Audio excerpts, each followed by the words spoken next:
I'm sorry, I'm a little ill and I look like a mess, which might not be that much of a change, but whatever.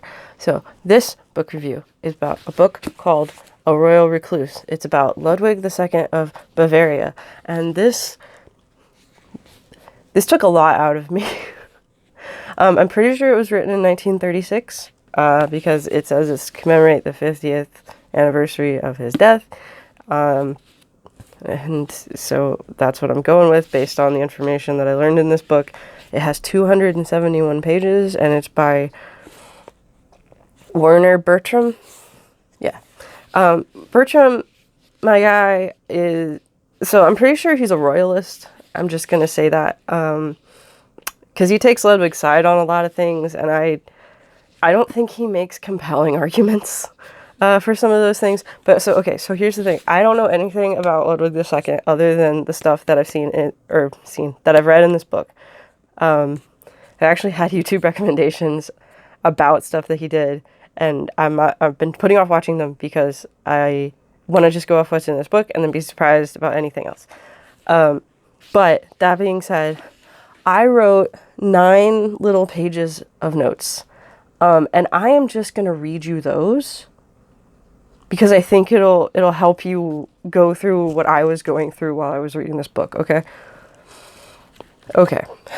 So, he had a relationship with Wagner, the composer, right? He was they were like besties. It led to jealousy and intrigue with the cabinet or whatever. And so he had to remove his literal only friend that he had, right? Okay. King of Bavaria has cabinet and intrigues, whatever. He was kind of young when he took charge, but he was still like an adult. He was like 18 or 19 or something. I don't know. He was gonna get married to his cousin, but it didn't work out. And I said, he's romantic, but I think he might be ace. Bro has good intentions, but kingly pride and stubbornness are hurting him. And also, to add to that, dude refused to accept a vote, and that's not helpful. He wants a unified Germany, but his prime minister, so Bavaria and Prussia, and I think Saxony, part of it, I don't know, it's before Germany was Germany, right? And so King of Bavaria wants a unified Germany, but his prime minister is calling Bavaria, the country that he's ruling, second class, and that it could only exist with first class Prussia. And I said, bro, come on, stand up for your country. Also, this guy shouldn't even be here. He was voted out. Then it says, the author keeps talking about court intrigues, but they're not giving good examples, so it just fails. It fails, and it feels like gossip. Or like fighting the aristocracy and the church. Stuff that's been more of like a little sidebar and is not really explained. So it's hard to think of Ludwig as overcoming this stuff and not just being stubborn and annoying. So you see what I mean? Like, the author was so focused on like painting Ludwig in a good light and like making us feel sympathy for him that he didn't really give all of the information that I feel like I needed to have the emotions that he was telling me to have. Okay? So, the way the author describes Ludwig's reasons for loving being in the mountains: because he wouldn't have any opposition or criticism, and the people loved him. I don't know if that's really good. It's not all his fault. His parents didn't really prepare him for government. They just let him be up in the mountains. So he never saw any girls, never was in the capital till his dad died. And that's not helpful. He was, I will give him credit, very good with the people, very good with his subjects, like interpersonally, but the government part of it just eluded him completely, it seems like. I said bro had anxiety when it came to government. Like, he was avoiding at all costs, right? They said, Wagner was his Rasputin. People thought Wagner was friends with Ludwig to influence him and get him to abdicate. And and his being like a lonely mountain man, like getting him to be like a lonely mountain man. So that sucks. There's always somebody, right? His anxiety, Ludwig's, continues to get worse and worse. Public speaking, royal guests, he won't communicate with anybody except through like letter. It's really annoying, and the cabinet's getting really frustrated, right? But one positive in this, there's plate images, and they're very cool.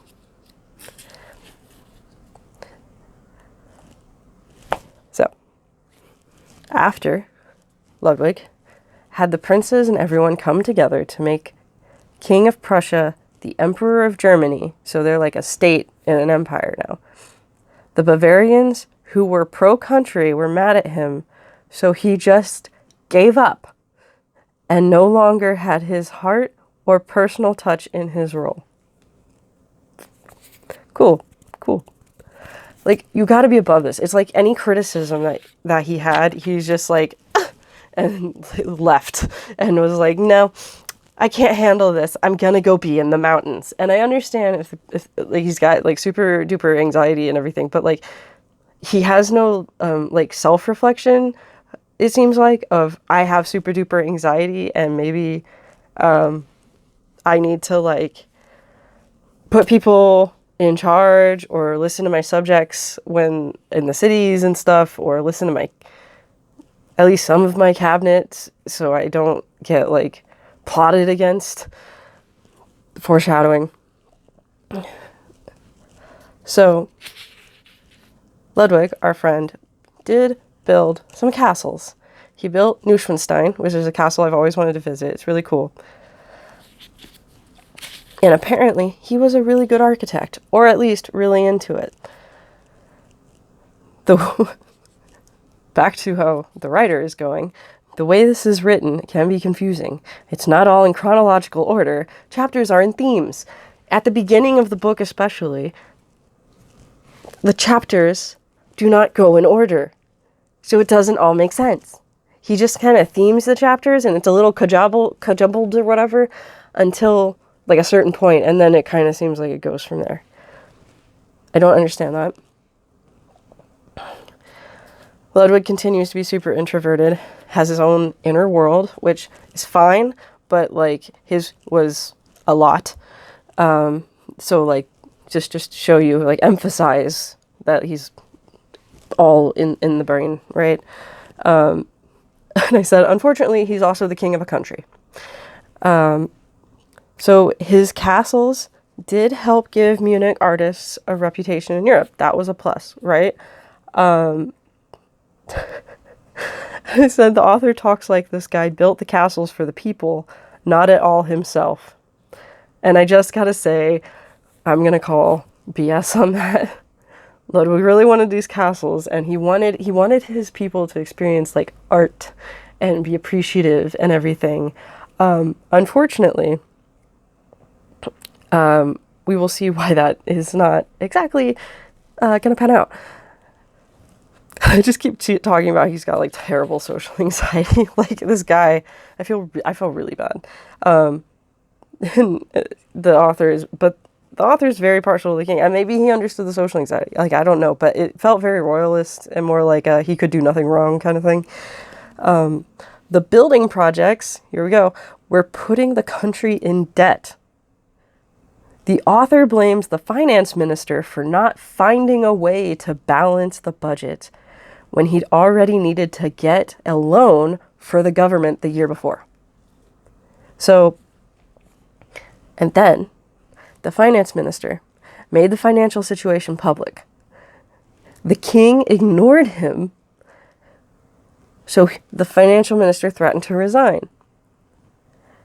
And the author's like, poor King Ludwig. There's nothing he could do. Like, I mean, maybe his government ministers did suck, but the authors were not really giving compelling arguments to, like, side with Ludwig here. Like, he gets so into debt, and has to ask for money from the government. Like, his allowance is in debt, like the king's allowance that he gets. So he has to go to the government for help, but the government is like, you can't keep spending the money on building freaking castles. And Ludwig is like, no, but help me. And like, you don't understand, like, he wants to do all this artsy stuff, and that's fine and everything, and that's very nice, and it's noble, I guess, to some degree. But also, they can't balance the budget, and you're super duper in debt, and you want to, he built 3 castles, and he had the model of a 4th castle ready to go. I wondered if, so there's this, like, disease you can get. I think there's rumors that, like, the lady who owned the Winchester Mansion had it, where you, like, have to keep building. And it's, like, some kind of mental thing. And it's very interesting. And I'm wondering if Ludwig maybe had some of that, because it seems like he just wouldn't stop. Like, they were all being built at once, it felt like, but, like, not really, but kind of. And he, like, really personally oversaw everything, because he was, like, really into architecture and stuff. And so it's just kind of like, anyway. Ludwig does say he wants to leave stuff behind for the good of the country and teach the people to love beauty, thus the castles. I think that's an excuse. The situation was bad enough. His quartermaster, which is like I think a guy that takes care of horses, I'm not positive, was like, hey, don't do any more, or they're gonna say that you're insane. And apparently, so there's not, like, no basis for this. So apparently Ludwig's brother Otto, he did go insane, and he was like fully mad, had to be taken care of, kind of thing. And then there was, like, some other family history stuff that they kind of mentioned, but didn't really go into too much. This says, okay, well, they did confiscate a letter from important people in Munich to the king, which could have helped the situation. And in that case, cabinet sucks, right? But, like, there's a mixture of just, like, well, how frustrated are they at this point, right? Like, I feel like I'm not getting a reliable narrator here. So I have to, like, I'm going to have to find a different biography. I don't want to. The Bavarian doctors did diagnose Ludwig with paranoia without seeing him at all, but they, like, took it from accounts and letters or something. I don't know. Like, now, obviously, you would have to see the patient. It's weird that they didn't. But also, are they wrong? The author, and I quote, "They wanted to prove that the great recluse king had suddenly become a danger to his fellow men?" No. Like, he's like, oh, they're trying to prove that he's dangerous? Why would he? He's not going to hurt anybody. No, author. They're just saying he can't do government anymore. He can't rule the country, because he's not. He's in the mountains doing stuff and won't talk to anybody and building all these castles.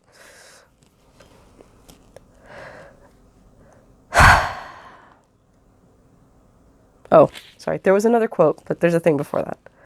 Apparently, even foreign nations were talking about his building mania. Like, that's how bad it had gotten. Like, other nations were, like, clocking it, right? Quote, "At this time, Ludwig would have gladly bartered his crown for the certainty of being able to finance all the plans he had in mind." And I said, well, I think that tells us all we need to know. He cares about his building projects more than, like, the crown jewels, ruling the country. Like, I understand they got along interpersonally with the country people, and that's really nice, and that's great for a king, but also, like, you still gotta do the stuff. Okay, so eventually government people... So Ludwig's in Neuschwanstein, and government people have declared him insane, and they're gonna go pick him up to, like, arrest him or whatever. There's a regent of his uncle, I think. Yeah. So the confrontation between the government people from Munich and the Neuschwanstein area, because the people around there got warned and they like took up arms for Ludwig. It's crazy. It's crazy. Like, they get captured and the king gets notified and he's like, poke out their eyes and execute them. It's a lot. The author keeps questioning the insanity because Ludwig makes rational arguments. There's different levels of, like, quote-unquote madness, right? He's not insane. Ludwig is not insane and incapable of forming coherent thoughts and rationalizing and, like, taking care of himself, right? But he has, it seems like, a mental illness that could keep him from doing the job that they really need him to do. In which case, you should just abdicate. Like, he's not getting married or having kids or anything, and his brother certainly can't become king. Like, and his uncle is becoming regent. Just let your uncle be regent. I don't know. I do feel for Ludwig, though. The prospect of being taken care of by asylum keepers and doctors is really grim, especially because he knew the doctor who had diagnosed him or whatever, or was leading the group of doctors, and he had, like, taken care of his brother, and his brother was, like, not having a great time. And so Ludwig was like, you know. And then the McTwisty of the whole thing is I don't know. So there's I don't know if I should give it away or, like, whatever. Anyway, so Ludwig dies in a very weird way, in a very interesting way. And there's a lot of theories, and it's really upsetting. Yeah.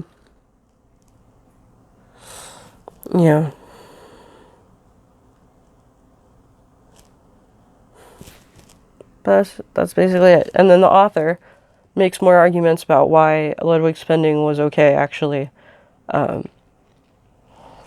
Like, and I said, yeah, they've been good for the country. Like, the castles, like, especially Neuschwanstein or whatever, Neuschwanstein, I don't know. People visit that, right? Because it's so much like a fairy tale castle and people really like it. But also, maybe don't build all at once. I don't know. It feels like the situation escalated and it really didn't need to. And it just got to a point where things just went bad.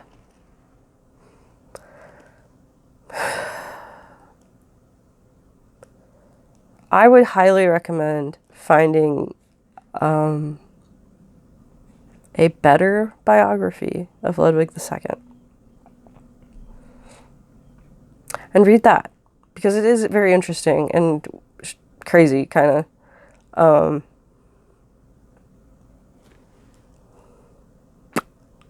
That's all I got to say about that. I find it, I mean, I guess it's not that weird that he wouldn't, like, do anything for his country. Like, I mean, he would do stuff. He loved his country, but also, like, but I guess it's not a surprise that he, like, wouldn't rule his country. And I'm like, well, everybody's disrespecting Bavaria. Maybe you should, like, stand up for your kingdom. But no. I don't know. It's...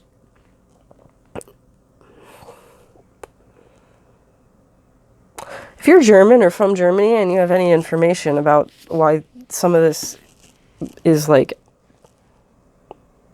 a thing, or if, like, that's actually okay, or I don't know. Was all of Germany, like, wanting to be a whole country for a long time, and it was just, like, getting everybody together to do it? Like, I don't know. It's interesting.